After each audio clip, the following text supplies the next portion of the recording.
moltes gràcies per acompanyar-nos un matí més. A diari s'organitzen molts webinars, així que agraïm la confiança, l'interès i la disponibilitat d'allotjaments turístics, associacions, ens municipals que participeu avui en aquesta formació. Us heu estat presentant a través del xat, ara és el nostre torn, en el meu cas soc la Dúnia, responsable de formació i online, i en nom del Patronat de Turisme Costa Brava Girona donar-vos la benvinguda a aquest webinar que, com sabeu, s'engloba dins del programa formatiu Turisme 360 graus que impulsa el Patronat per desè any consecutiu amb l'objectiu de fomentar la formació contínua del sector turístic i millorar-ne la seva competitivitat. Especialment en aquests moments en què ens trobem davant una situació inèdita i complexa, on se'ns han obert molts reptes com a societat i, en concret, el sector turístic, també hem de poder transformar-los en oportunitats, readaptar-nos, redefinir els nostres objectius comunicatius i de màrqueting i sortir-ne enfortits per quan arribi l'anomenada nova normalitat. I creiem que la formació, per tant, ens ha de poder ajudar a encaminar-ho, de manera que des de que fa unes setmanes vàrem reconduir la formació presencial cap a l'online, oferint sessions en obert de temàtica diversa que suposen una oportunitat per seguir avançant en la formació a distància, intercanviar idees, mantenir-nos actius i estar preparats per quan es reactivi l'activitat i entrem en aquesta anomenada nova normalitat que abans comentàvem. En aquest sentit, avui ens centrarem en la comunicació i el màrqueting post-Covid-19 per tal de recuperar la confiança del turista i estar amatents als nous hàbits i comportaments del consumidor, readaptant la nostra comunicació per poder captar-lo. Durant el confinament, més o menys tots hem comunicat missatges emocionals, empàtics i inspiradors per somiar, per conscients que aquest missatge ha d'evolucionar i adaptar-se a les tendències del consumidor en les diferents fases del desconfinament que viurem. Alhora que conscients que la informació i els protocols s'han de seguir a diari. Aquesta setmana, per exemple, vàrem conèixer les 4 fases que s'han establert pel desconfinament gradual i avui, per tot això, ens acompanya l'agència de comunicació Monkey Communications, que ens exposarà algunes pautes a seguir. Primer, amb la seva directora de comunicació corporativa, la Natàlia, que ens farà una breu introducció de situació i donarà a conèixer les bases de la comunicació en temps de crisi per estar preparats. I tot seguit, en Lluís, director de Monkeys Communication, es centrarà en les eines que tenim a la nostra disposició per a comunicar eficientment i aportar valor. I ara ja sí, cedeixo la paraula a la Natàlia. Gràcies a tots per acompanyar-nos aquest matí i és temps de formar-nos. Gràcies. Perdona, Dúnia, fem un petit canvi. Faig jo una primera introducció i ho agafa la Natàlia. Cap problema. Bé, bon dia a tothom. Gràcies per estar aquest matí aquí seguint aquest curs i gràcies també al Patronat que ofereix la possibilitat tant de nosaltres difondre una mica el nostre coneixement i experiència com a tots vosaltres tenir aquestes eines o aquest assessorament que us pot venir bé en uns moments com aquests. Soc el Lluís Tussell, soc director i fundador de l'agència de comunicació Monkeys. Som una agència que vam néixer fa 5 anys a Barcelona amb la idea d'assessorar principalment petites i mitjanes empreses i principalment també del sector d'hostaleria i restauració, que és on tenim més experiència, una mica comunicar, arribar al seu client i ser un recolzament tant a nivell online com offline. Som una empresa petita, però que sempre el que volem és estar sobre del nostre client i assessorar-lo, més aviat podríem dir com a consultors. Nosaltres, precisament ara fa un mes, just abans de tota aquesta situació, vam obrir oficina aquí a Girona, a Casavells, al Baix Empordà, i crèiem, i així ho vam parlar amb el Patronat, que era una bona ocasió per poder ajudar i poder ser útils a tot aquest sector que ara ho esteu passant tan malament amb la situació que tenim generada.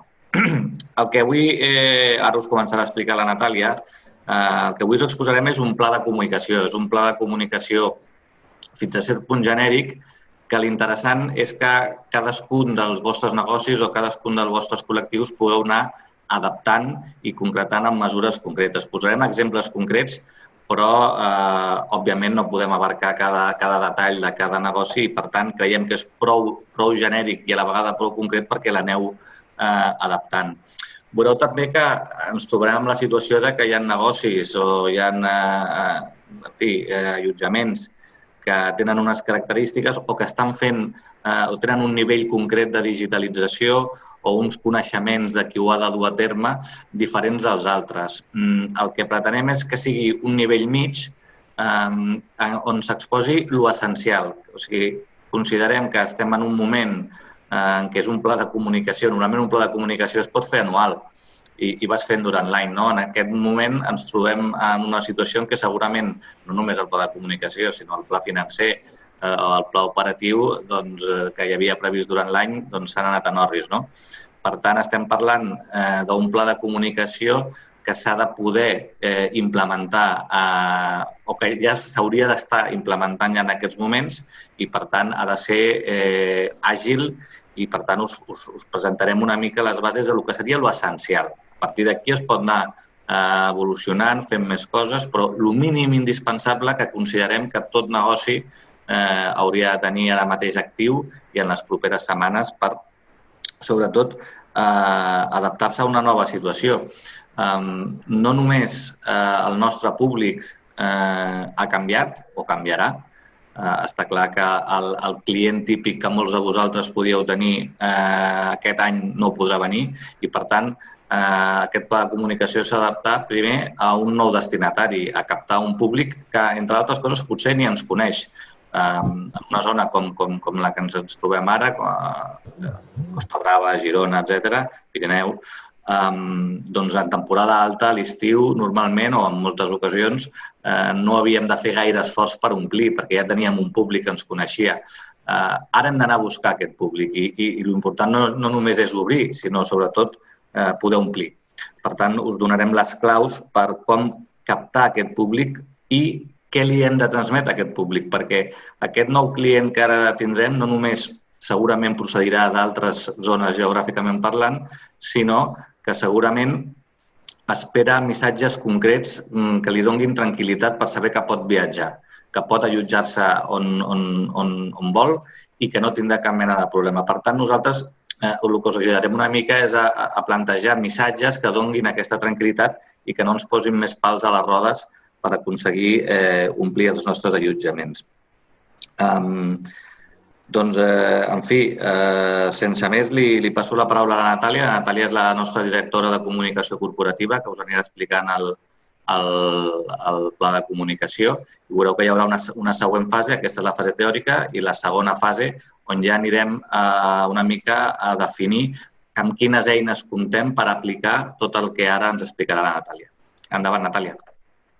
Gràcies, bon dia a tots i gràcies també per la confiança i per dedicar aquest temps de confinament a potser buscar idees inspiradores que potser us poden ajudar a l'hora de reprendre el vostre negoci. El que avui expliquem bàsicament té quatre objectius. El primer, planificar la recuperació del meu negoci després d'aquesta crisi, recuperar la confiança del client, que ara s'ha convertit en un punt essencial de tot el que farem a partir d'ara, orientar la comunicació cap a aquest nou client que, com deia el Lluís, ha canviat en aquest temps i la crisi que hem patit també l'ha transformat i reforçar els propis valors de marca o adaptar-los, o sigui, replantejar-nos la nostra pròpia marca i adaptar-los. Aquest pla té una singularitat que és important que tinguem al cap des de l'inici. No parlem d'un pla de comunicació, parlem d'un pla de recuperació, perquè estem sortint d'una crisi. Quan parlem de comunicació de crisi, identifiquem diverses fases, des de la identificació de la crisi fins a la recopilació de tota la informació, l'estratègia per abordar la crisi i gestionar-la i l'última fase és aquesta d'avaluació, aprenentatges i recuperació. Diguéssim que nosaltres, tot i que la fase no està finalitzada ni molt menys, ens hem de situar en aquesta última part, en la que ja ens plantegem com ens recuperem i la comunicació de crisi el que fa és intentar gestionar fets, notícies, qüestions que al final estan afectant la nostra reputació de marca. En aquest cas no ha estat en absolut culpa nostra, però ha esdevingut una crisi que per tots és negativa. Per la reputació de tots ha estat negativa i, per tant, ens hem de plantejar la comunicació a partir d'ara tenint en compte que sortim d'una crisi de reputació de la nostra pròpia marca també. Tot pla parteix d'una anàlisi sense dades, sense anàlisi, sense conclusions en aquesta part, no podem planificar, no podem emprendre accions, no podem decidir. Per tant, comencem també per aquí, tot i que la majoria de vosaltres aquesta tasca, evidentment, ja l'heu estat fent. Primer ens hem de plantejar quins efectes ha tingut aquesta crisi de reputació, aquesta crisi pel nostre propi sector. Tenim moltes xifres, moltes previsions, però està clar que el sector turístic a Espanya perdrà més de 92.000 milions d'euros només en aquest temps de confinament i de lockdown. A Catalunya això implicarà, per les conseqüències que tindrà pel turisme internacional, doncs la pèrdua de bona part d'aquests 19 milions de turistes estrangers que ens visitaven. Tinguem en compte que això és una part molt important del turisme al nostre país. Vol dir que estem parlant que pràcticament perdo la possibilitat de la meitat del meu client. Estem parlant d'un 49%. I Espanya té un altre problema i és l'estacionalitat d'aquest turisme. Si veieu aquí en el gràfic, doncs resulta que pràcticament 58 d'aquests 83 milions de turistes estrangers que visiten Espanya ho fan pràcticament entre l'abril i el setembre. Per tant, és just el temps en què ens ha tocat viure aquesta crisi. Per tant, les conseqüències seran pitjors encara per aquest fet d'estacionalitat. Què passa amb les previsions de recuperació? Doncs que justament el turisme internacional és el que previsiblement es recuperi més tard, perquè, a més, hi ha totes les restriccions de moviments i totes les restriccions a nivell de vols, aeroports, etc. Per tant, en aquesta recuperació paulatina per sectors, tampoc sortim beneficiats. Vol dir que el turisme domèstic sí que suposadament començarà a recuperar-se abans, però hem d'esperar bastant a que el turisme internacional realment assoleixi unes xifres que siguin importants o considerables. Un altre problema important en aquesta anàlisi. Aquí nosaltres juguem amb diferents marques, i nosaltres som marca Costa Brava o som marca Hotel X, però alhora també ens afecten altres marques, com per exemple la marca Espanya. I la marca Espanya, en aquest cas, ha quedat tocada. Aquesta crisi reputacional segurament serà pitjor per aquesta marca que per d'altres, precisament perquè ha estat un dels països més afectats per la crisi i pel Covid. Tothom parla i des de diferents experts ens diuen que el turisme interior és la gran aposta pel 2020, que ens hem de centrar en el turisme local i que molt probablement serà l'únic turisme que rebrem. Sí, d'acord, però siguem conscients que és insuficient, que si tornem en aquest quadre d'aquí, veurem que no podem confiar només en aquest turisme espanyol i pensar que ens en sortirem perquè és insuficient per omplir tota l'oferta que ara mateix tindran damunt la taula. I després un altre fet important a tenir en compte és que hi haurà més competència per captar un client, un target, que en realitat ha perdut capacitat adquisitiva. Si estem parlant que a Espanya hi ha més de 3 milions d'afectats per un ERTE, fa res, La Vanguardia apuntava una caiguda de l'economia espanyola en el primer trimestre del 5%, que és inaudita i que no té ni res a veure amb la crisi del 2009, que va ser del 2,6 aquell any. Doncs això vol dir que fins i tot la gent que no ha estat afectada per l'ERTE serà molt conscient que estem en crisi i això pot ser que faci que es redueixi la seva despesa. Fins i tot gent que no està afectada, com va passar en el 2009, que el mateix clima de crisi econòmica feia que gent amb capacitat adquisitiva reduís la despesa. I un altre fet important, quan analitzem els canvis en el sector, és que tots reobrim alhora, tots hem estat tancats alhora, tots sortim al mercat al mateix temps i hi ha un risc de saturació. Per tant, aquí hi ha una part important que és avançar-se i ser molt creatius, ser diferents en la nostra comunicació, en les nostres accions de màrqueting per intentar captar aquest client interior, aquest turista interior que serà més desitjat que mai o que tindrà més ofertes que mai per poder triar. Hi ha un punt molt important en els plans de recuperació després d'una crisi i és ser conscients de dues coses. D'una banda, que les marques fortes i les que fan un molt bon ús de la comunicació i de les seves eines amb eines ja consolidades, que les utilitzen de forma efectiva i tal, ho tindran més fàcil per recuperar-se i per sortir de la crisi. I és una evidència, no? I després, un segon punt és que en comunicació i també quan sortim d'una crisi és bo mirar una mica amb les llums llargues, no? Algunes de les accions que proposem o dels canvis inspiradors que veureu potser en aquesta presentació no tenen la mirada posada en el mes de juliol. Crec que potser és moment de mirar una mica més lluny i plantejar-nos l'enfortiment de la nostra marca i de les nostres eines fins i tot més endavant, no? I per moments i per temporades en què tot vagi millor. I si no, perquè les properes crisis, que segurament també n'hi haurà, ens agafin més ben preparats i més forts. En la fase d'anàlisi ens hem de plantejar també quins són els canvis que implica aquesta crisi en el nostre propi establiment, al final en la nostra marca. Parlo d'establiment, però sé que hi ha connectats ajuntaments i marques que no són pròpiament un hotel. Per això prefereixo parlar de marques, perquè al final són temes extrapolables a tots. Però ens hem de plantejar què passarà o què implicarà aquesta crisi, què implica en la meva marca i en el meu establiment. I de moment sabem que haurem de canviar una mica el nostre servei, no? I allò que oferim. Sabem que haurem d'aplicar canvis en l'aforament. Sabem que, per exemple, en els hotels de moment no podem obrir espais comuns. Sabem que la conducta del nostre personal tant interna com també de cara al client haurà de canviar, es parla d'ús de mascaretes, etc.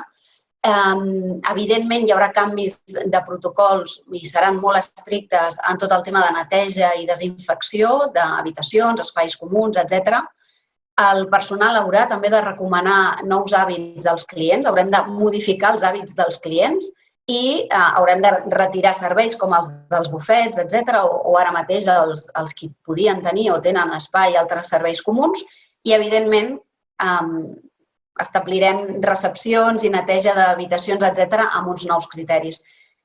A banda d'analitzar bé els efectes que això comportarà pel meu establiment, també efectes a nivell de costos, perquè això també ho hem de valorar, evidentment, que implica que hi hagi un canvi tan radical en l'aforament i en els costos de neteja, per exemple, doncs probablement per molts aquesta data de l'11 de maig no ens serveix de res, perquè, evidentment, en un país amb els moviments restringits i en el qual l'11 de maig resulta que només es pot moure la gent que viu en la meva mateixa comarca, posar una data d'obertura l'11 de maig ara mateix és una mica surrealista, no?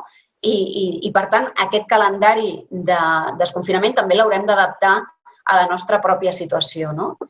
I en el que, evidentment, ens és rendible o no encara de moment. Hem d'analitzar el que implica de canvis en el nostre establiment, però també, després d'una crisi, és molt, molt important analitzar la nostra pròpia marca, o sigui, fer una reflexió sobre el que estem oferint amb la nostra marca, no? Què és el que estàvem oferint fins ara, no? Què ofereixo amb el meu establiment? Si necessito o no altres atributs de marca, no? En aquesta evolució. Quins valors agregats li aporto? Una pregunta molt important que potser en moments d'èxit i de pocs problemes per omplir no ens plantegem massa sovint i és exactament què em distingeix de la meva competència, no? Què és el que em fa diferent? Qui és la meva competència? Què fa la meva competència? Però sobretot en què vull ser diferent, no? Què em fa? Quins són els meus valors diferencials del que ofereixo? L'altre punt de reflexió, com està posicionada ara mateix la meva marca en el mercat i com m'agradaria que estés posicionada, no? Potser m'agradaria fer a mi mateix un upgrade en la meva marca, per tant, haig d'oferir o haig de millorar els meus propis serveis, no? I un altre punt, si estic fent valer o no aquests punts diferencials en la meva comunicació, com estic comunicant ara mateix la meva oferta de valor. Això en quant a la marca. És molt, molt important també que després d'una crisi com aquesta, d'una crisi de reputació, analitzem el nostre públic. Sempre és important connectar amb el nostre públic, escoltar què necessita el nostre públic, però després d'una crisi encara ho és més, perquè el nostre client espera que intentem connectar amb ell de forma empàtica.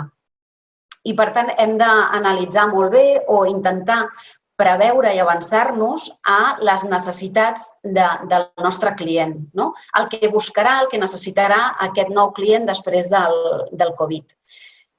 Ens trobem davant d'un client insegur i aquesta és una característica que l'hem de tenir al cap a partir d'ara i durant tota l'elaboració del pla. Aquesta inseguretat s'anirà, com ha passat en altres crisis, es va relaxant amb el temps. Però en el moment de l'obertura hem de pensar que parlem amb persones a les quals hem dit durant pràcticament 2 mesos que l'únic lloc segur és casa seva. I és el lloc on tenen controlada la seguretat, la higiene i el risc pràcticament zero de contagi. Per tant, ens hem de posar al cap que sense aquesta necessitat acomplerta o sense aquest requeriment satisfet, la resta no tindrà massa sentit. Hem passat altres moments de la història en què el client s'ha sentit insegur i això després s'ha anat relaxant i per tant, hem tornat a una certa normalitat. Després del 2001, de l'11 de setembre, també hi va haver un moment de molta inseguretat a l'hora de viatjar, després s'ha anat relaxant i ha anat millorant. Però ara hem de ser conscients d'aquest nou client que necessita aquesta seguretat sanitària, diguéssim, i que fins ara no ens la requeria. Parlem també d'un client estressat en el sentit que aquest confinament ha estat traumàtic per tots, no? Hem estat pràcticament 2 mesos tancats i això ens ha de fer pensar que també és un client que necessita més que mai pensar en conceptes com benestar, relax, etc. Un client que buscarà escapades i això ens ha de poder beneficiar. Hem estat tancats a casa durant quasi bé 2 mesos i no se'ns escapa que segurament una de les necessitats és sortir i tornar a gaudir d'aquests petits plaers que segurament ara som encara més conscients de la seva necessitat i del que ens aporten de felicitat.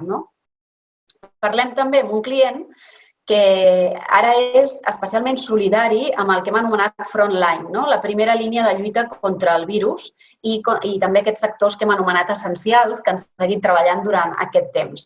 Però aquest punt d'un client solidari també l'hem de tenir al cap perquè ens pot servir per determinades campanyes, etc. Un client molt sensible amb els que han patit la crisi, en els que han estat més afectats. D'una banda, evidentment, la gent gran, però també els nens que han estat confinats, que han estat tancats i que també han estat una mica víctimes importants. Ho dic perquè també hi ha marques que a l'hora de comunicar estan triant aquests sectors de la població per connectar amb el seu públic. I us poso un exemple que no té res a veure amb el sector turístic. Però marques com, per exemple, Colacao està fent campanyes dirigides als pares. No parla del producte, en absolut, però intenta connectar amb aquests pares que han estat durant 2 mesos amb els seus fills a casa, etc. És fórmules per connectar amb el meu públic, però sabent què li està passant al meu públic. Parlarem també amb un client a partir d'ara encara més conscient del valor de la sostenibilitat. I si això ja era una tendència creixent en els últims anys, crec que ara ens hem de plantejar que farà encara un salt i serà encara més important. Aquesta crisi l'hem relacionat amb el tema del medi ambient i amb la necessitat i la urgència de cuidar el planeta, bàsicament per 2 raons. Una, perquè ens han explicat els científics que els atacs a la biodiversitat han fet que els patògens s'encomanin més i, per tant, som en part una mica responsables. I de l'altra, perquè el fet d'aturar el planeta ha fet que veiem com seria el planeta sense la contaminació, etc. Per tant, s'incrementarà aquesta part de consciència. I també hem de ser conscients que parlem a partir d'ara amb un client més digital que mai. Més digital a l'hora de comprar, a l'hora de reservar, etc., perquè totes aquestes accions s'han incrementat i s'han accelerat durant aquest temps, i també més digital que mai a l'hora, per exemple, de consumir informació a través de xarxes socials, que s'han incrementat en un 55%, i, evidentment, també podrà ser un client més digital quan arribi al nostre establiment. Entre algunes mesures es parla, per exemple, de fer check-in online en els hotels per evitar aquest moment de possible contagi o de convertir les cartes en els restaurants directament en digitals per evitar també aquest moment de tocar superfícies comunes, etc. doncs siguem conscients que el client a partir d'ara també puja un nivell en el sentit de digitalització. Igual que dèiem, hem d'analitzar què passa amb el meu establiment després de la crisi, però també com és la meva marca, hem d'analitzar molt bé, tornar a analitzar qui és el meu client. O sigui, qui era el meu client fins ara, no? Quin tant per cent, per exemple, venia de Catalunya i quin tant per cent d'Espanya, perquè això ens ajudarà a saber cap a on ens dirigim ara la nostra comunicació. Si ja tinc un alt nivell de client espanyol i català, segurament la meva prioritat en el meu pla ha de ser fidelitzar aquest client, que sí que podrà viatjar, però que en canvi tindrà molta més oferta que altres anys. Quina dependència tinc del turista estranger? Que això és el que m'ha de fer preocupar més en aquest pla de recuperació. Quin tant per cent de dependència o quin tant per cent de client era procedent de França, quin tant per cent d'Alemanya. Aquests dos mercats en principi es podran moure amb cotxe, tot i que els respectius països ja han recomanat viatges curts, etc. Però haig de tenir molt en compte què és el que passa en aquests mercats emissors i hi ha eines per saber com s'està seguint allà, quines mesures s'estan implicant, perquè del que passi en el mercat emissor dependrà molt de si aquest client acaba arribant o no a casa nostra. Per tant, observar i anar fent de forma reiterada aquesta vigilància de tot el que vagi passant. En una crisi no podem baixar la guàrdia mai. Hauríem de tenir tots a casa nostra una mena de comitè de crisi que s'activa i que va seguint la informació pas a pas, perquè el que hem de ser és molt ràpids a l'hora de decidir. Si soc conscient que el mercat francès sí que pot arribar, tindrà facilitats, etc., doncs hauré de canviar les meves decisions i probablement potser decidir accions per captar aquest mercat francès, que el tinc a prop, que arriba en vehicle i que en principi potser no tindrà tant problema. Hem de tornar a replantejar-nos com reserva i observar com reserva el meu client, quants ho fan a través de buscadors, a través de quins buscadors ho fa, etc. I recórrer de nou als buscadors, anar a mirar quina és la meva imatge, com comunico la meva marca en aquests buscadors, quina informació hi dono ara mateix i quines fotos hi dono també. Després en parlarem en l'apartat d'eines, però ara és moment de revisió també. I potser ara mateix una imatge del meu bufet ple de menjar per un esmorzar ara mateix no suma per la meva marca. No puc oferir un bufet i no és una imatge que ara sumi perquè acabin fent una reserva. Per tant, replantegem-nos tot el que ara mateix reclama el meu client. I després la gran pregunta, quan ve el meu client? I aquí és potser el gran problema en el que ens enfrontem en aquesta zona. Quan ara es parla de les possibles pèrdues que patiran els hotels de Barcelona, i s'ha anat parlant de fins a un 50%, etc., quan es parla de la Costa Brava hi ha càlculs que apunten a un 70%. Per què? Perquè Barcelona té la sort que té un turista pràcticament durant tot l'any i, en canvi, el nostre problema és que just la crisi ens està caient en el moment en què arriba el nostre turista. Per tant, ara, quan parlem dels objectius del pla, doncs potser aquest, el de reduir l'estacionalitat, ha de ser també un objectiu clar per tots, intentar anar reduint aquest problema que és el de concentrar, sobretot, el meu servei al meu públic en determinats mesos. Superimportant en un pla. Després de l'anàlisi ens hem de definir uns objectius, perquè si no després tampoc podrem avaluar si ha tingut resultat o no, si anem bé o no anem bé. I els objectius aquí dependran de cada cas, de quina és la meva situació. En alguns casos, els meus objectius de màrqueting i comunicació aniran més dirigits a garantir reserves. Per tant, potser haig d'aplicar mesures de promoció per tenir la garantia de que omplo el juliol i agost. Potser el que m'interessa molt és atraure aquest públic fidel, perquè ja tinc un públic català o espanyol que podrà viatjar i, per tant, m'interessa captar de seguida, fidelitzar de seguida a aquest client i potser incentivar estades més llargues, aconseguir que estigui més temps a casa nostra. Potser el que m'haig de plantejar clarament és canviar el meu target i anar a un altre públic, incrementar un tant per cent X aquestes reserves de client espanyol, enfortir la marca o potser això que dèiem, allargar clarament la temporada, aplicar promocions al setembre-octubre per intentar allargar i que les repercussions de la crisi siguin una mica menors.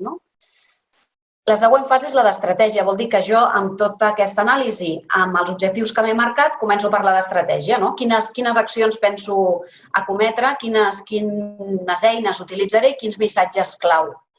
Parlarem ara dels missatges que hauríem o que són prioritaris després d'una crisi com aquesta. Hi ha un missatge clau primordial i important, que és el d'estem preparats i el d'intentar recuperar la confiança del nostre client. Ho dèiem abans, hem d'intentar transmetre que som tan segurs com ho ha estat casa nostra durant aquest temps. I aquí també hem d'intentar pensar o innovar més enllà d'aquests certificats oficials que ja s'estan preparant, que són imprescindibles, que ja s'estan discutint a nivell de Generalitat, de Ministeri, de Turisme i fins i tot hi ha la petició de que es parli d'un cert certificat de Covid-free a nivell europeu, perquè això també donarà garanties a aquest client internacional. Però us poso també algun exemple de, en aquest cas, un hotel que sí que ja ha iniciat pel seu compte, ha iniciat ja la seva pròpia pla d'acció postconfinament. I en aquest cas és un hotel d'Alacant que el que ha fet és crear una mena d'assegurança, una assegurança sanitària, una garantia per tranquil·litzar aquest client que, una, està insegur i, dos, intentarà reservar segurament a última hora, perquè encara hi ha moltes incerteses i, per tant, és encara més difícil que reservi amb molt de temps. I aquí ells s'han inventat una mena de garantia que, per exemple, inclou moltíssimes accions, però també garanties higièniques, però garanties a l'hora de cancel·lacions, facilitats, intentar que aquest client reservi sense tenir por a que es posi fins i tot malalt pel Covid, a que algun familiar es posi malalt i, per tant, tingui problemes després per viatjar. Bé, no dic que hàgim de fer això, dic que hem de pensar formes creatives, estratègies per llançar aquest missatge de recuperació de la confiança. I un altre punt important és que aquest missatge hauríem de tenir-lo ja a les nostres webs, en el nostre aparador. Si fóssim una botiga, hauríem d'intentar dir ja que som segurs, que som un lloc en el qual el client pot confiar.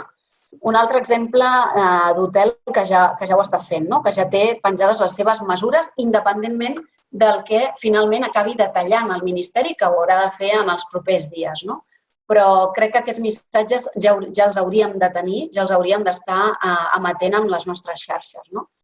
I el que deia abans també, el nostre aparador ara mateix és en part la nostra web, les nostres xarxes socials, etc., però també la nostra reputació online. La nostra marca està ara mateix en molts buscadors. Per tant, hem de revisar tot el que comuniquem a través d'aquests buscadors. I en aquests buscadors comuniquem nosaltres, perquè, evidentment, aportem informació i aportem imatges, però en aquests buscadors resulta que també comunica altra gent. Comuniquen aquells que opinen sobre nosaltres. Doncs bé, sempre ha sigut important la reputació online, allò que diuen i opinen de nosaltres als nostres clients, però en un moment com aquest, en què hi ha desconfiança, doncs resulta que aquesta reputació encara és més important. I, per tant, tots els comentaris que hi hagi en buscadors ara mateix poden ser encara més transcendentals o més importants per nosaltres. Un comentari negatiu sobre la neteja en el nostre hotel ara mateix pot ser o pot posar en risc reserves futures més que mai. Sempre ho hauríem d'haver tingut en compte, però ara més que mai. Segon missatge important en aquest cas, a banda dels valors de marca, que després en parlarem, però aquest cop hem d'intentar captar aquest turisme interior i hem de buscar segurament un client, en alguns casos, fidel. Un client que ja ens coneix. El primer que confiarà en nosaltres és qui ja ens coneix, probablement. Per tant, aquí és important que ens focalitzem en aquest client fidel que ja ens coneix i que potser, amb sort, el tenim localitzat. Després parlarem de les eines. El tenim localitzat i tenim via directa amb ell. Aquí us poso també un exemple. Un hotel que ja està oferint a la seva web i només si reserves a través de la seva web o a través de la seva newsletter, etc., doncs promocions. nits gratuïtes per la propera temporada si reserves per aquesta, no? Després, quan parlem de les eines, veureu també la importància de tenir aquest client fidel o aquest client conegut ja ubicat, ja en bases de dades, ja segmentat, etc. Dèiem abans que després d'una crisi hem de tenir en compte què vol o què espera el client, no? El client ara, i sobretot durant aquestes setmanes que hem passat, no espera un màrqueting agressiu, no espera un missatge que vagi només a vendre. No podem estar comunicant enmig d'una crisi i més de la transcendència d'aquesta per tots els sectors, per tota la població, com si no vivíssim en aquest món, no? I encara veig a xarxes, etc., gent que comunica, que segueix comunicant el seu producte, etc., com si aquí no hagués passat res, com si no estéssim vivint en el planeta Terra, no? I crec que ara el client, i sobretot durant aquestes setmanes que hem passat, espera un missatge també emocional o d'empatia.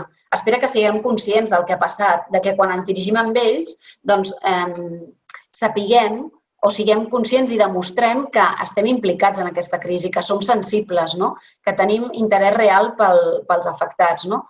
Us posava aquí l'exemple de Roommate, que ha recopilat al seu web tota la informació referent al Covid, informació important per les reserves, per les cancel·lacions i tal, però també un missatge de suport a la comunitat, amb missatges sobre el que ens ha tocat viure, etc. En el seu cas, amb més raó que ningú, perquè ells sí que han estat alguns dels hotels medicalitzats i, per tant, s'han implicat en aquesta crisi, no? Però crec que aquest missatge, quan ens plantegem comunicar, no l'hem de perdre de vista, no? I és important. Aquest és un exemple d'un hotel suís. Després, com que tindreu la presentació, podreu anar entrant en els exemples per veure'ls millor, no? Però en aquest cas, aquest hotel suís fins i tot proposa fer donacions, convidar a professionals d'aquest frontline a poder-se allotjar en el seu hotel. Quan parlem dels missatges emocionals, aquest missatge emocional de tornem. Quan parlem de missatges aspiracionals, el que volem dir és que, de nou, no li estic venent al client directament el meu producte, no li estic dient que soc un hotel amb 20 habitacions de 35 metres quadrats, amb piscina i no sé què. El que esperem són missatges aspiracionals i més emocionals perquè intentem vendre'ls idees, beneficis, sensacions i experiències i no pas específicament el meu producte, no? Si els venc només el meu producte, probablement hauré de competir en preu, no? És el que diem també de les marques en el súper. Si hi ha 30.000 marques, el 80% s'assemblen, no? Si ens compren i ens trien és perquè la meva marca té uns valors diferencials, representa una sèrie de beneficis, no específicament i purament pel producte, no? Aquests missatges emocionals d'esperança i de tornar són els que hem vist durant aquestes setmanes i que crec que són molt encertats. El propi del Patronat, amb aquest vídeo que heu pogut veure tots de l'estem en pausa i tornarem amb més força que mai. El que ha fet, per exemple, l'Agència Catalana de Turisme amb aquest Junts som millor, per tant, us estem esperant i tornarem. O aquest d'aquí, que és molt breu i que és d'un buscador d'hotels, però que també reflecteix, sense que veiem cap hotel en cap moment pràcticament, reflecteix aquest plaer, aquestes ganes de tornar a gaudir, de tornar a disfrutar, de tornar a descobrir, de tornar a volar. És aquest missatge més emocional o d'esperança que considero que és més apropiat en un moment post-crisi per dirigir-nos a aquest client que no pas un missatge clar i contundent i més de màrqueting directe de venda del meu producte. Un altre exemple, i aquest és un organisme internacional dedicat al turisme, també el teniu aquí com a exemple, i el que fa és intentar mantenir la meva comunitat viva. Això pels qui ens esteu escoltant i sou d'ajuntaments, etc., que al final l'objectiu també és captar el públic, el fan de la meva població o de la meva zona. Aquest és un bon exemple perquè el que intenta també és mantenir viva aquesta flama us compartiré també el so. From breathtaking natural wonders to sensory discovery, cultural exploration to incredible encounters with incredible people. Travel connects us. It challenges us. It is total relaxation. No perdem tant temps. L'altre punt important en quant al client, us deia que tornarà més conscient que mai de valors com la sostenibilitat.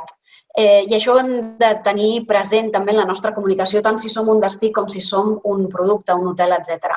Aquest exemple que us poso és el de les platges.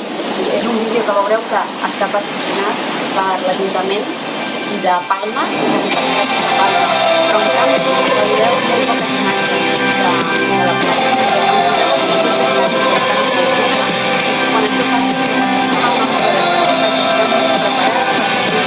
estem preparats per molts altres valors a banda de la platja.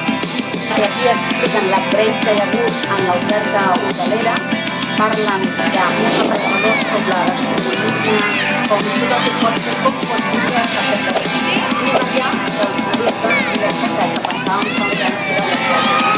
Veureu poques platges amb molta gastronomia, molt esport,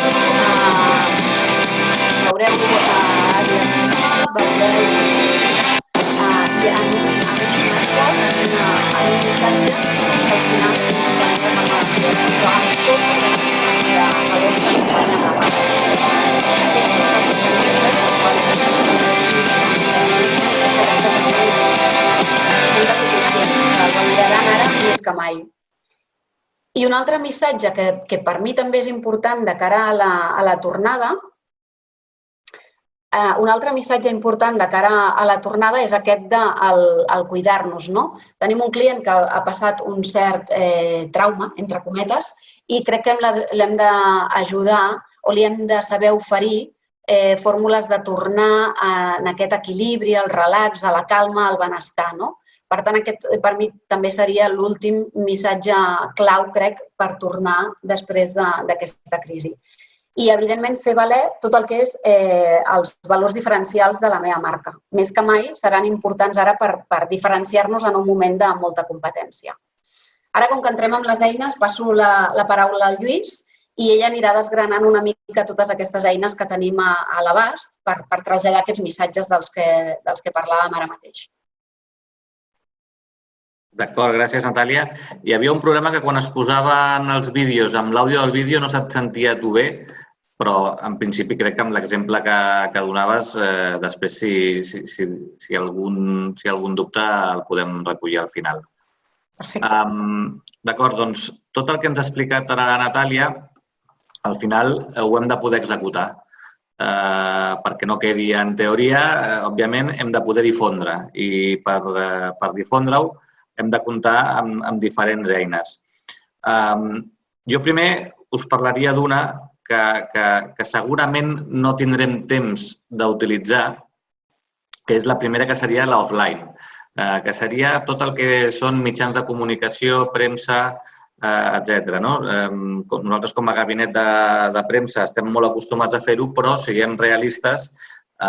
Si el que volem és aparèixer tant en publicitat com a notícia en mitjans de comunicació, segurament les revistes internacionals de viatges, etc., ja arribem tard, segurament.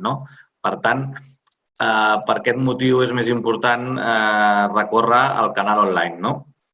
És un canal amb major immediatesa, és un canal cada cop amb més usuaris que compren, amb més usuaris que reserven i, per tant, és un canal també segurament més eficient i més econòmic per tots nosaltres. Per tant, ens basarem una mica en el canal online per poder executar aquest pla. Òbviament, tots hem de tenir una web i si no tenim una web ja anem tard. Per què hem de tenir una web? Una web és el nostre DNI, està clar, és la nostra carta de presentació davant de la majoria de clients avui en dia.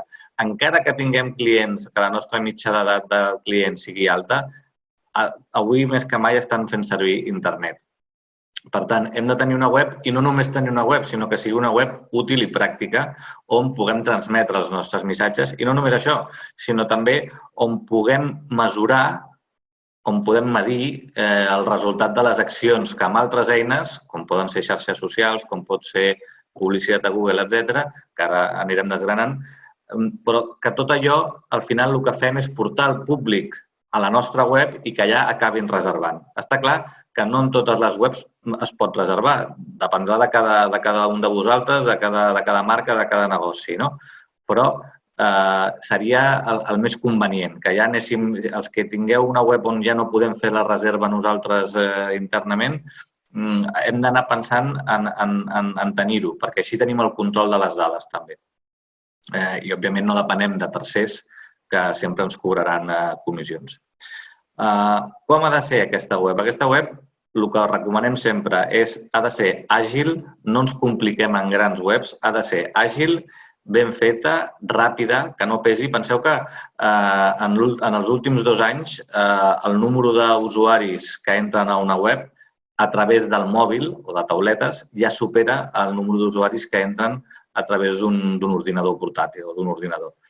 Això què vol dir? Doncs vol dir que en un telèfon mòbil podem tenir més dificultat o menys velocitat de descàrrega i, per tant, han de ser webs lleugeres, que descarreguin ràpid, perquè al final el que volem és transmetre qui som, on estem i la pàgina de reserves. No ens compliquem molt més la vida. Això és el més important i això és el que l'usuari normalment busca. Si mirem el temps que s'està la gent navegant per internet, estem parlant de minuts, però pocs minuts. Per tant, ho vol fer i ràpid. Per tant, posem-li fàcil nosaltres. Però, clar, ens hem d'adaptar a la nova situació que ha estat explicant la Natàlia i, com abans hem dit, és important que en aquesta web sigui prou flexible perquè ara li puguem introduir el missatge relatiu a les mesures de seguretat i higiene que hem pres. Si algú entra a la web d'un allotjament turístic i no veu res referit a la situació actual, pensarà que viuen en un altre món, que no s'han posat al dia, que no han fet res i segurament desconfiarà. Per tant, no volem espantar el possible client només parlant del coronavirus, però sí que li hem de garantir una mínima de seguretat i que sàpiga que nosaltres ja hem actuat al respecte. Com deia la Natàlia, que estem preparats. Això per una banda. Per una altra banda, òbviament, ara mateix ja hem de tenir clar, o dintre del possible, les ofertes que difondrem, els packs, els preus, etc. I, per tant, això ja ha d'estar visible a la web i ja ha d'estar visible també en els motors de reserva. D'acord? Perquè és el que la gent ara estarà buscant. Podem pensar en tot tipus d'ofertes, també amb una limitació. Ho sabeu vosaltres millor que nosaltres. Tot el que regaleu, totes les baixades de preus que feu, etc., després tots sabem que és més difícil de tornar a pujar, de no regalar, etc. Per tant, hem de tenir un cert equilibri, però independentment del que decidiu cadascun de vosaltres en la vostra particularitat, ha d'estar ben visible ja a la web i als motors de reserves. Sí, passem de diapositiva. Anem a parlar ara de... Natàlia, pots passar a la diapositiva? No sé si m'estàs sentint, Natàlia. Que des d'aquí no puc. Bé, suposo que ara quan em senti anirem passant de diapositiva. L'altre aspecte o una altra eina de les que volíem parlar és el de la publicitat, a Google. Estem parlant de... En fi, això és una eina que no tots potser l'esteu utilitzant, però que, per la nostra experiència, és de les més útils que tenim ara. Publicitat a Google, Google AdWords o SEM. Com funciona? És molt senzill. Es tracta de captar un públic que no ens coneix. Un públic que està en el buscador més popular, que és Google, buscant una cosa que té clara el que vol però que no sap qui li pot aportar. I, per tant, si el nostre tipus de client segurament aquest any ha canviat, vol dir que hem d'anar a buscar un client nou que no ens coneix. Com fer-ho? A través d'aquesta publicitat. Nosaltres tenim més o menys calculat que el retorn en aquesta publicitat, i el podem mesurar també gràcies a la web, és que el que invertim es multiplica després per 10. Per tant, és una publicitat molt rentable i, sobretot, molt important és que nosaltres decidim quan volem invertir, que ara us ho explicarem. Estàvem aquí, en aquest punt, en les eines de comunicar, com us deia, la publicitat a través de Google. El que veieu a la imatge és un anunci de Google AdWords. Aviam, ara estic parlant i segur que hi ha molta gent de vosaltres que ja sabeu perfectament com funciona i altres que no, d'acord? Us ho explico ràpidament. El que fa Google és posar, quan algú busca, imagineu-vos que algú està buscant allotjament a la Costa Brava i diu, bueno, vaig a buscar càmping, hotel, casa rural, Girona. I tu poses a Google, hotel, casa rural, Girona. Perfecte. El que farà Google és posar els primers resultats que et surtin, sempre són els que veieu que hi ha la franja verda que posa anunci, és a dir, els que són publicitat. Aquests són els primers que apareixen i, per tant, els que poden tenir millors resultats. Aquest anunci que veieu et porta a un enllaç que és la pàgina web d'aquest allotjament en concret, cadascun el nostre. I, per tant, el que aconsegueixes és que tu la publicitat que pagues la pagues en funció de les paraules clau que has escollit. I tu decideixes, doncs mira, jo vull invertir 150 euros i els inverteixo en una campanya de publicitat que vull que li aparegui a la gent que posi aquestes paraules clau que jo vull. I si estem aquí podem dir Girona, podem dir Costa Brava, hotel, hotel romàntico, etc. Prèviament s'ha de fer un estudi de paraules clau, perquè, òbviament, has d'intentar apostar per paraules clau que tinguin cerques suficients, si no, no tindràs resultats. Què funciona molt bé a Google? Hotel romàntico, hotel con encanto, també parlar de les nostres, casa rural o càmping en primera línia de mar, tot allò que la gent pugui estar buscant. Nosaltres definim, cadascú de vosaltres definiu què voleu invertir, quan voleu invertir i a partir d'aquí es crea l'anunci i li anirà sortint a tota la gent que busqui aquelles paraules clau fins que s'esgoti l'import que vosaltres heu decidit. Aquí la clau és que després d'aquest anunci ens portarà a la nostra pàgina web i a reserves. I podrem, si tenim ben muntada la pàgina web, podrem saber quanta gent que ha clicat a l'anunci ha acabat reservant. I, per tant, podrem saber on ha anat la nostra inversió, cosa que a vegades en el món digital sempre ens costava molt, per exemple, a xarxes socials. Després ho explicarem, però aquesta estratègia jo crec que és molt útil perquè és immediata i saps exactament el retorn que tens. Com us deia, nosaltres amb els clients que treballem i amb les campanyes que hem fet hem arribat a multiplicar per 10 la inversió. És a dir, sabem que si hem invertit 150 euros i hem aconseguit X reserves, només sabent cada reserva per quantes nits era, que ho podem saber a través del motor de reserves, doncs ja sabem què ha facturat el client. Aquests anuncis es poden filtrar, es poden configurar, òbviament, per paraules clau, com us he explicat, o una altra opció també és activar el que se'n diu display. Aquí captem nous clients i els segmentem per interessos. No ho he dit prèviament, però, òbviament, en la fase anterior també els segmentem les campanyes de publicitat geogràficament. És a dir, decidirem a on volem que els usuaris que es connecten a on estan en aquest anunci. Per tant, en aquest cas, no tindria sentit fer campanyes de publicitat que arribessin segurament a Austràlia o a Estats Units o a la Xina, sinó que segurament ens interessa més focalitzar tota aquella inversió en el client que té més opcions de poder venir, client francès i client espanyol. A banda de les paraules clau i de la segmentació geogràfica, també podem segmentar per interessos. I, per tant, aquell anunci que fèiem podrà aparèixer en pàgines web, com per exemple aquí veieu una pàgina web del diari alemany Bild, que veieu la fletxa a mà dreta, hi ha un anunci de Gran Melià. Doncs es tracta d'això, que aquell usuari que es connecta a un determinat mitjà, a una determinada pàgina web, li aparegui en les seves connexions a l'anunci que hem fet. I també amb Google AdWords també podem jugar amb el remarketing, d'acord? És a dir, usuaris que han passat per la nostra web i que han consultat la nostra web, que no han fet cap reserva, podem, amb aquesta estratègia, arribar a recordar-los, escolta'm, això us haurà passat moltes vegades, que busqueu alguna cosa, busqueu roba o busqueu algun viatge per internet i després us comença a aparèixer publicitat relacionada. Doncs és a través de Google AdWords.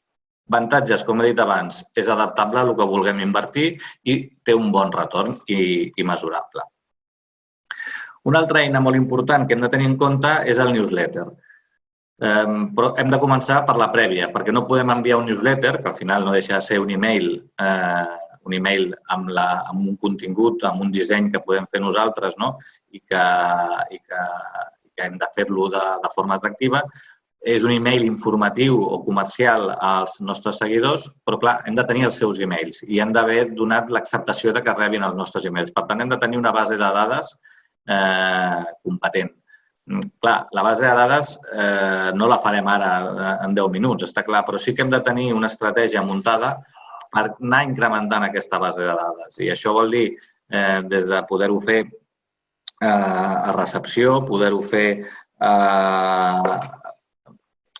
fer a través de, per exemple, del Wi-Fi. Mira, aquí us posem un parell d'exemples, És a dir, si la nostra sistemàtica ja està preparada per ampliar aquesta base de dades, serà molt millor, És a dir, check-in. Quan algú fa el check-in, ja hem de tenir la seva acceptació que podem utilitzar el seu email. A través de la web, que hi hagi un formulari per rebre ofertes, per rebre informació. Un pla de fidelització, sistemes, per exemple, de Wi-Fi. És a dir, si tu vols tenir Wi-Fi en aquell espai, doncs que hagis de donar el teu email o connectar-te a través del teu Facebook i, per tant, passes a tenir el seu contacte. Això què ens permetrà al final? Ens permetrà, punt 1, enviar informació a un client que ja ha estat amb nosaltres d'alguna manera i, per tant, ja ens coneix. I no només pot ser el primer client, sinó que pot ser també qui ens recomani, el prescriptor.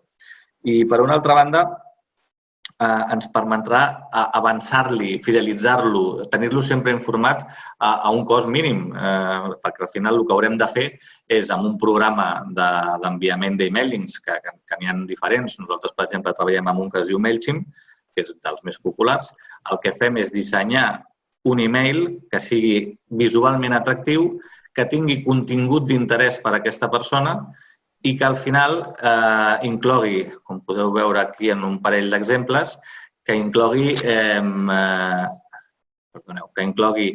enllaços, per exemple, tot això que veieu subratllat són enllaços que al final porten a la pàgina web. Llavors nosaltres també podrem saber quanta gent ha obert aquest emailing, quanta gent l'ha rebut, quanta gent ha clicat dins dels enllaços i fins i tot si acaba fent una reserva o una trucada de telèfon sabrem que ve d'aquesta campanya d'emailing i, per tant, podrem saber aproximadament el retorn que ha tingut una eina que pràcticament és gratuïta.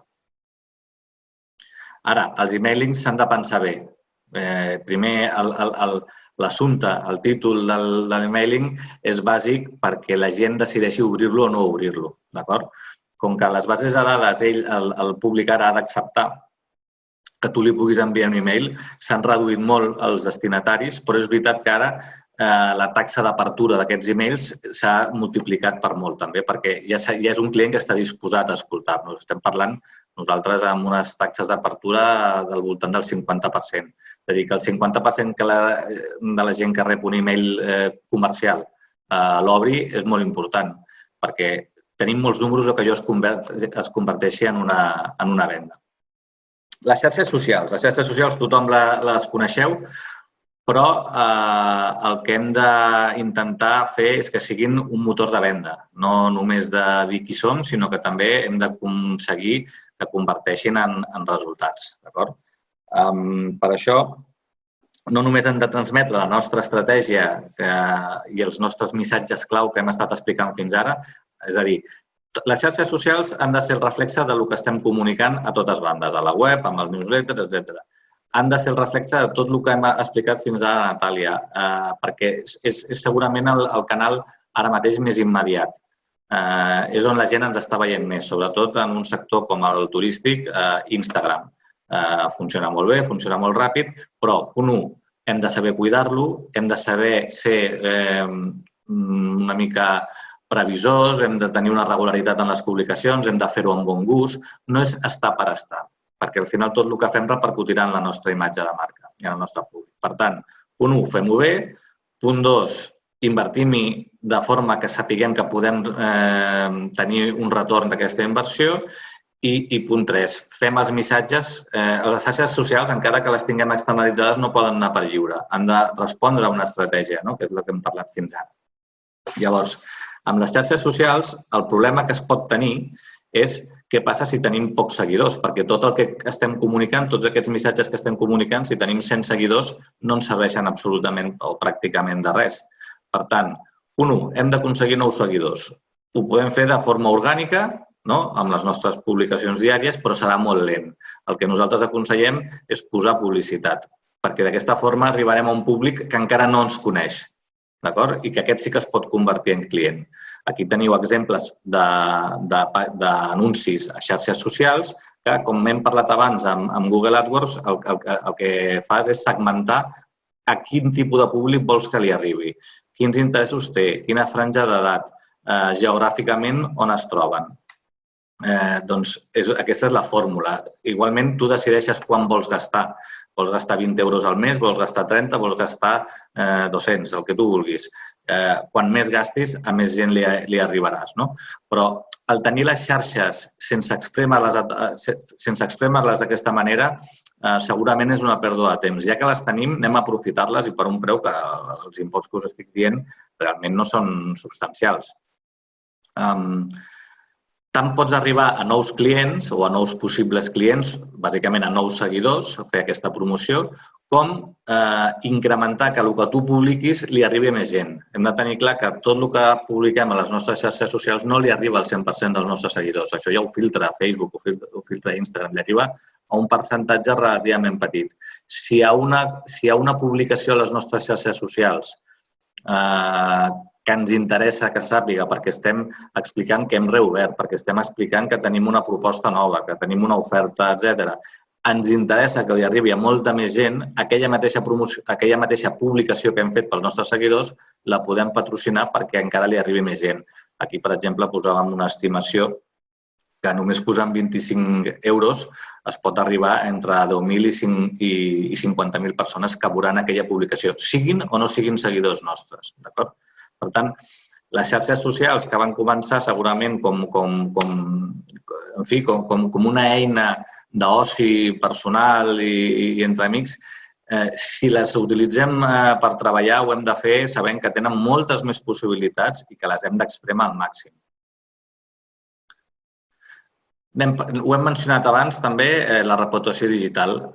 Igual que estem comunicant a la web, igual que estem comunicant amb el nostre newsletter, que segurament el newsletter és el primer públic al que hem d'informar que hem reobert. Igual que estem comunicant a xarxes, hem de comunicar també a totes aquelles webs on estem presents perquè són recomanacions, perquè és una pàgina com TripAdvisor, és una pàgina com Booking, és una pàgina com Expedia, etc. Hem d'estar presents i segurament hem d'adaptar els missatges o les imatges que teníem allà.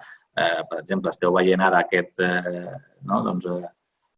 hotel d'Andorra que la primera imatge que es veu a Booking és el restaurant. Segurament ara no és el que més li interessa en aquest hotel difondre el restaurant, per lo que tots sabem, segurament no el podreu començar obrint. Per tant, hem de revisar, la reputació digital és revisar tot el que tenim en l'entorn digital publicat sobre nosaltres i adaptar-ho a la nova situació. Molt important revisar la fitxa de Google Business pel mateix motiu. Actualitzem la fitxa, veieu aquí a mà dreta una foto del quarto de bany, tampoc és el que més ara ens interessaria potenciar. Podem segurament optar per imatges més inspiracionals. I tingueu en compte també que a la fitxa de Google Business controlem també totes les webs de reserves que tenim, que veieu a la part inferior de la imatge de l'esquerra. D'acord. Jo no sé si la Natàlia ha recuperat la connexió, perquè tenim aquesta última diapositiva. Sí, veig que sí. Que això seria el retrotiming. Amb tot el que hem explicat i amb totes les eines que hem explicat, ara ho hauríem de posar en ordre i tenir clar què farem en cada moment i quin és l'ordre lògic perquè tingui bons resultats. Endavant, Natàlia. Sí. Aviam. Clar, aquest calendari ara ja aniríem una mica fora de temps, pràcticament, perquè l'anunci de la reobertura s'ha produït aquesta setmana, per tant, vol dir que ja hauríem de tenir, veieu, els primers punts és al final definir el nostre pla post-Covid com a negoci, com a empresa, no? I seguidament definir aquest pla de comunicació i de màrqueting post-Covid, no? Això ho hauríem d'estar fent ja, o ho hauríem, per anar bé, de tenir ja preparat i fet, però aquesta setmana, diguéssim, això hauria de quedar fet. Per què? Perquè l'11 ens l'han marcat ja com a data d'obertura. Una data d'obertura que, evidentment, no té sentit de moment, mentre no hi ha flexibilització dels moviments i només podria arribar fins al nostre hotel la gent de la pròpia província, perquè és així com s'ha determinat. Però és igual, el que és important no és si nosaltres com a negoci volem obrir l'11, el 13 o el 14 o esperarem el 25 o esperarem el 8 de juny, que és quan la gent es podrà potser començar a moure del seu lloc de residència. El que és important és que el client entra en el xip de desconfinament, entra en el xip de sortir i, per tant, sí que pot començar en els propers dies a buscar propostes, a començar a investigar i, per tant, hem de tenir les nostres eines preparades. Jo crec que més important ara mateix que obrir l'11, que per mi no tindria massa sentit, és tenir aquest pla definit i tenir aquests missatges ja al meu web. Que quan algú visiti el meu web perquè està buscant ja una escapada pel mes de juny, ja el tingui preparat, que tingui l'aparador preparat i pensant en aquest client, no?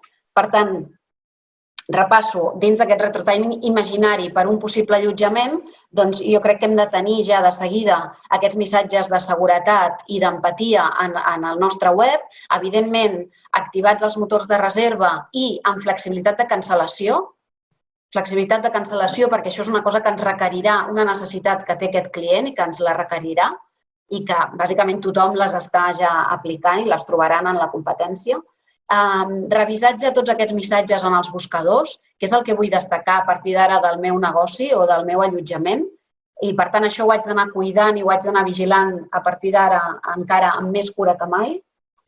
Crec que és el moment d'activar ja les newsletters, de dirigir-me ja i avançar-me potser a la competència, dirigir-me al meu client fidel i ja pensar algunes promocions per ell. Això, la primera setmana de maig, crec que ja ho hauríem de tenir en marxa. I després anar activant les altres accions que ha anat comentant el Lluís, no? Les possibles activacions de campanyes de Google AdWords i de campanyes de display, les activacions de campanyes d'Instagram o de Facebook, perquè és veritat que tot i que ningú sortirà del seu lloc de residència encara i que encara ens queden setmanes perquè ens puguem moure, sí que crec que aquest client que dèiem en la seva definició que està amb moltes ganes de sortir i d'escapar, començarà a navegar per internet i a buscar propostes. I, a més, sabem que tenim un client que ara mateix, com que està confinat, està incrementant el seu consum de xarxes socials en un 55%. Per tant, és un bon moment per aprofitar encara més aquestes xarxes socials on tindrem més visibilització que mai per llançar aquests missatges que hem anat detallant abans. Els missatges d'empatia sobre la crisi, jo crec que estava bé haver-los anat emetent durant totes aquestes setmanes de confinament i potser fins a l'obertura. Després ja hauríem ja d'estar entrant a prioritzar els missatges aspiracionals de tornar a gaudir, tornar a viure, etc., i que els podem anar mantenint. I ja ens hem de col·locar al maig, a mitjans de maig, en els missatges d'atracció d'aquest turisme local, de dirigir les nostres xarxes socials o les nostres campanyes a aquest turista català, espanyol, que sabem que és el primer, el que podem tenir més seguretat que podrà venir. I, evidentment, des d'ara i per sempre, fer valer més que mai aquests valors de marca, el que ens fa diferents i el que són atributs a la nostra marca que sumen, no? I aquí, com sempre, en comunicació també recomanem més que el missatge de màrqueting directe de vendre, el branded content, no? Explicar històries sobre la nostra marca i aquests atributs, no? Si soc sostenible i doncs explicar-ho al meu client, però a través d'històries, a través de vídeos, doncs per què soc sostenible, no? O per què practico una gastronomia slow food o quilòmetre zero, doncs qui hi ha darrere, qui són els productors, etc. Explicar històries més que missatges de venda directa. Ara juguem amb aquest calendari perquè més o menys ens han dit, tot i que no està detallat, que l'obertura és l'11, que el 25 de maig es comencen a obrir els restaurants, però només a un terç, que el 8 de juny es començaran a flexibilitzar els moviments, però em sembla que està clar que fins a la setmana de Sant Joan no hi ha perspectives d'una certa tornada a la normalitat. Per tant, cadascú s'hauria de fer el seu propi retrotiming o calendari en funció de les necessitats també del seu negoci.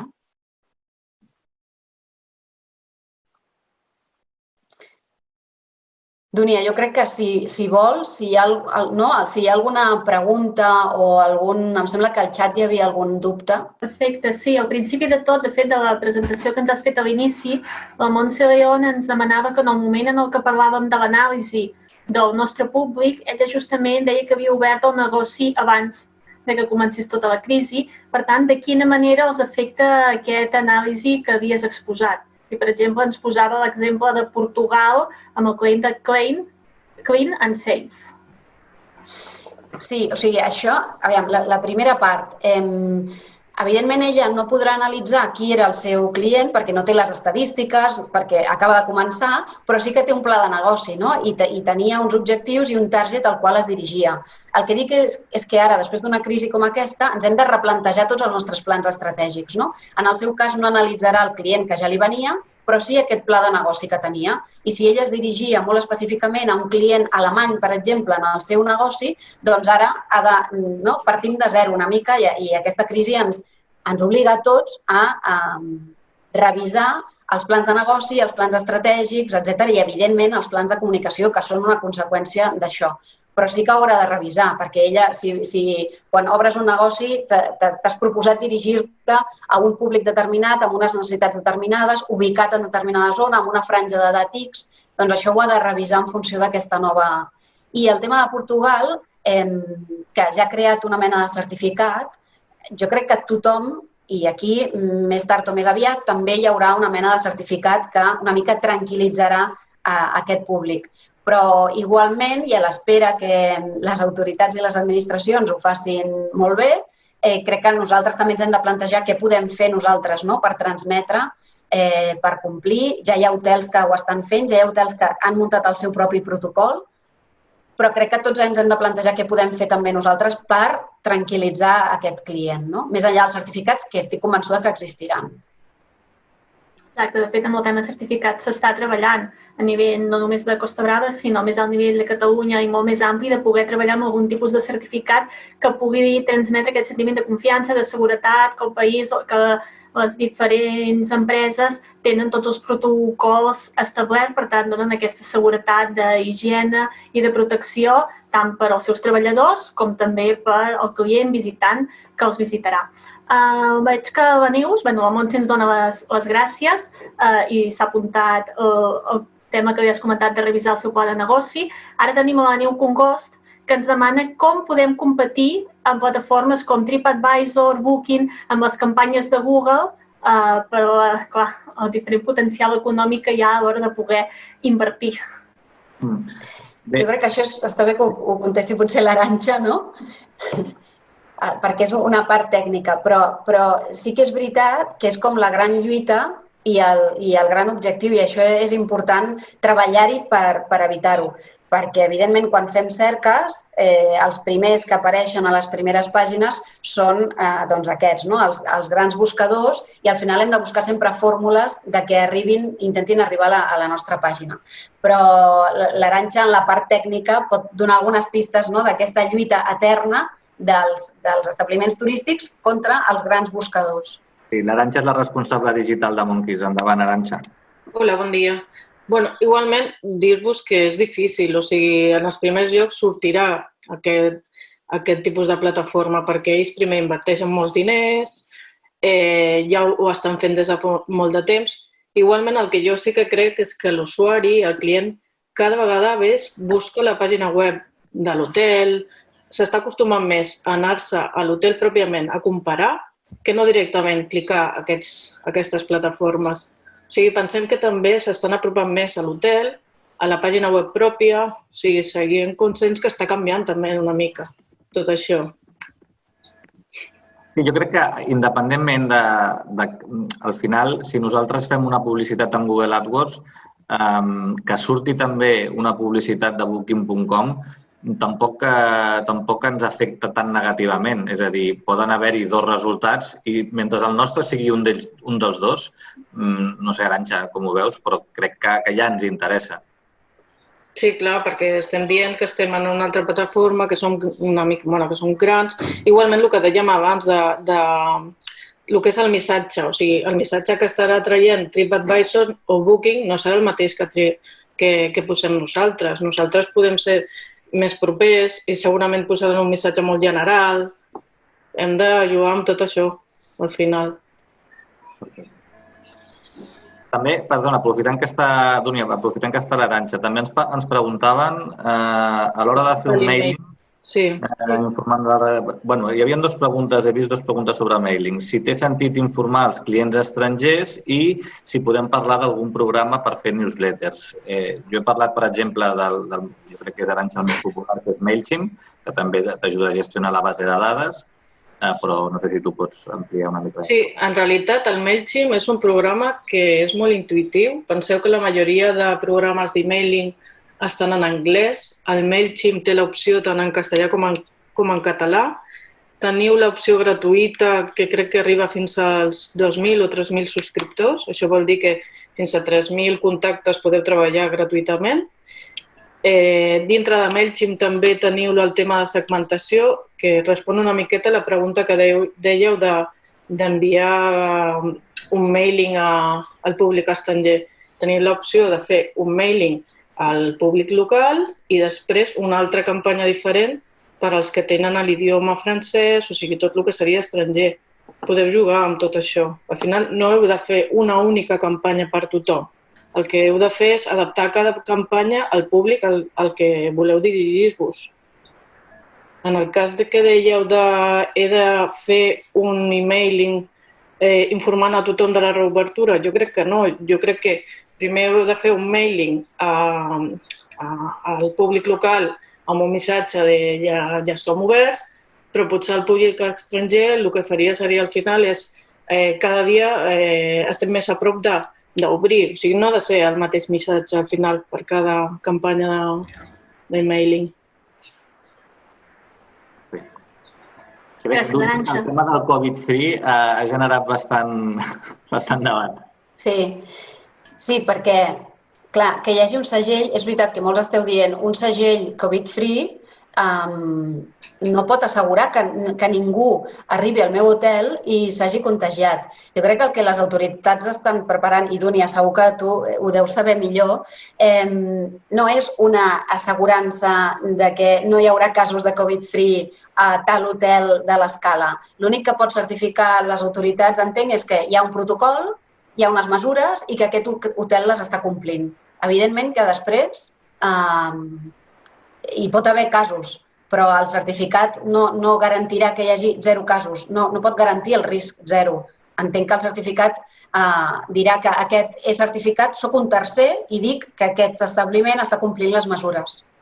Exacte, hi ha algunes destinacions com Madrid amb els seus hotels que han començat a desenvolupar aquest segell Covid-free, però una mica també lligat al que l'Elisenda ens comentava, de quins protocols s'hauran de seguir, els locals, l'autonòmic, l'europeu, i que quan estaran. De moment encara estem en fase de que tots aquests protocols, inclosos un hipotètic segell, tot just s'està treballant a diferents estrats, tant a nivell de l'Agència Catalana de Turisme, a nivell català també s'estan converses a nivell espanyol i a nivell europeu per intentar acotar aquests protocols i aquest possible segell, però encara estem en una fase de prospecció, d'intentar trobar-ho i en unes 2 o 3 setmanes esperem poder comunicar als òrgans competents quins són aquests protocols que s'hauran de seguir i intentar unificar. Al final, l'important és que tinguem una unificació dels protocols i, per tant, el que sigui vàlid a la província de Girona ho sigui també, evidentment, a Tarragona, a Barcelona, a Madrid i, si pot ser, a nivell europeu. I, evidentment, és el que comentàvem, que el risc zero no existeix i tots sabem que hi ha possibilitats de rebrots i de més, per tant, sempre hi ha un risc de que pugui tornar a aparèixer en algun moment. Tenim una altra pregunta i és que el tema del corporatiu, quan penseu que s'activarà? No sé si vosaltres esteu tan familiaritzats amb el tema corporatiu, però si li podem... És difícil, posar dates concretes i més com sabem que minut a minut canvia la informació i el que ara és vàlid d'aquí una setmana potser no ho és gens, però... Podries dir que es reactivaria a la tardor, però potser a la tardor hi ha un rebrot. Vull dir que és que, clar, no pots assegurar res. És molt difícil de preveure-ho ara mateix. Al final, jo crec que més enllà de protocols que vindran per les autoritats o hauran d'estar validats per tothom, el que es tractava aquí, sobretot, era de parlar de comunicació i màrqueting i de que tots els negocis us haureu i ens haurem d'adaptar a totes les normatives, a tots els lleis, etc. Però sí que tenim a la nostra mà tot el que hem estat explicant avui, totes les eines i totes les estratègies per, amb la normativa que en cada moment hi hagi, poder explicar el que nosaltres estem fent. I és una mica animar-vos a tots de que adaptant-vos a la normativa de cada moment i a les circumstàncies de cada moment, aprofitar al màxim totes les eines de què disposem per arribar a aquest nou client, perquè està clar que la possibilitat de quedar-nos mirant què passa no entra en els nostres caps, entre altres coses perquè, com deia la Natàlia al principi, el nostre públic durant aquests propers mesos és inferior en número, és a dir, tenim menys públic potencial possible que pugui venir, ens hem de basar sobretot en el públic nacional i, per tant, tenim un públic repartit entre molts hotels, entre molts negocis, entre molts càmpings. Per tant, entre cometes, el que primer es distingeixi de la resta, el que primer faci els deures, tindrà molt guanyat. I per suposat, aquí teniu el nostre correu electrònic, qualsevol dubte ens podeu escriure i us podem, no sé, Dúnia, com ho feu normalment, però nosaltres els podem enviar a vosaltres la presentació, la podem compartir i enviar-vos-la sense cap problema. Sí, jo ara ho anava a contestar, que precisament un dels assistents ens ho han comentat. Aquesta presentació l'enviarem a totes les persones que us havíeu inscrit en aquesta sessió, que, com sabeu, l'hem pogut fer a través de Zoom amb 100 participants, que són els que podeu interactuar directament amb nosaltres, però en paral·lel se segueix a través de YouTube, s'ha seguit en directe i posteriorment us passarem l'enllaç perquè tots pugueu recuperar aquesta sessió. Per la meva part, donar-vos les gràcies novament, Lluís, Natàlia, també l'Arantxa, pel vostre temps. Un plaer haver comptat amb vosaltres i tots els coneixements compartits i, sobretot, per obrir aquesta reflexió, per agafar idees, analitzar la situació i ara cadascú de nosaltres veure què i com pot aplicar la comunicació i el màrqueting adaptant missatges, imatges i audiovisuals a les diferents etapes que ens esperen. Esperem, per tant, que hagi estat realment un webinar enriquidor, clarificador i inspiració, tant pels que ens seguiu des de Zoom i heu pogut interactuar, com he dit, com també els que ens heu estat seguint a través del canal de YouTube. Aquells que esteu a Zoom, quan tingueu la sessió, sí que rebreu aquell petit qüestionari de valoració per poder-nos deixar també suggeriments de noves temàtiques. Sabem que són moltes les necessitats del sector i, per tant, intentarem en el que puguem poder donar resposta a totes aquestes inquietuds. Per la nostra part, us emplacem a una sessió similar al proper dijous, però en aquest cas enfocada a la restauració, però on també tractarem temes de comunicació i màrqueting per poder adaptar aquests missatges. I per la nostra part, això és tot. Moltes gràcies i fins la propera. Gràcies. Bon dia, gràcies.